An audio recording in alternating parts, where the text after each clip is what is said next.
I hope it's the beginning of a major national effort to solve this problem and to finally give some relief and recognition to these patients who have been invisible for so long. Over the last 40 years, unfortunately, as we've heard so much about today, the status quo has failed long Lyme patients. There's no consensus diagnostics for long Lyme, no consensus treatments, no consensus on etiology, and of course, the patients and their families suffer tremendously. As I said in my own anecdotal experience, I've met a number of Lyme patients or long COVID patients who also have mold sensitivities that appear to amplify the impacts. Are any of you running into that problem? That's a really interesting observation, because I think one of the things that's confounded our analysis and now has come out with a large number of patients is mold and mycotoxin. And we think we have some early data to show that there is indeed a mold and mycotoxin signature that separates it from long COVID, Lyme, and ME/CFS. But I think that is another invisible, hidden source of chronic inflammation and chronic disease that needs to be looked at. I think it's far more prevalent than we could ever imagine. I think that there's a complex constellation of infection and host immunity and inflammation, and which includes the microbiome.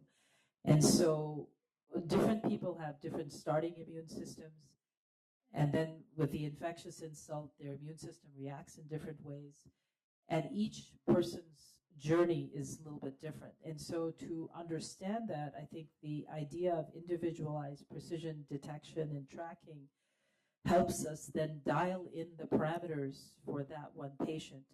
And the way you would do it for one patient may differ a little bit than how you do it for the other patient. Are there things that we should be doing at HHS that can support your work? On our parts, it's always bandwidth and funding, especially in Lyme and long COVID, which are two excellent examples.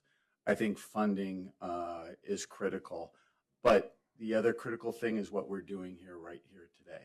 I would never have known what other people are doing in this space. We live in a little bit of a vacuum, sharing these ideas. I think, as I've shared with you, Secretary Kennedy, in the HIV days, we didn't do this.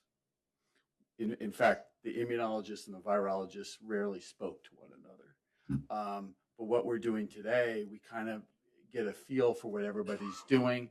And a lot of us have similar ideas, maybe approached in a different way. That's what will get to real solutions and real outcomes. You know, with AI developing the way it is, I think one of the things that we really need is there's still data that doesn't yet exist in the way that we need it to exist in order to analyze it. And the funding mechanisms that exist today aren't in a way that really allow us to develop these tools that we need and to collect the data the way that we need to have it. And so I think having funding structures that allow for these really critical developments that can leap us forward would be incredible. A great convergence across agencies, across disciplines, physics, nano, AI, bio coming together, where we could set up tech infrastructure to listen to patients at scale by recording, like almost having a place where we could record high resolution data on a certain set of volunteer patients, because our AI is only as good as the data we use to train it. So if we can get high resolution data, we can build next generation algorithms to really start to predict where things are going to go. Leveraging some of your vision of setting up these centers, which can be places where we envision the future of medicine and healthcare, with the latest convergence of tools to get information, but also where we can try new therapies. We can accelerate how new therapies, including suppressed therapies, get to market, and how we can think more holistically about health and wellness and even aging and chronic disease reversal.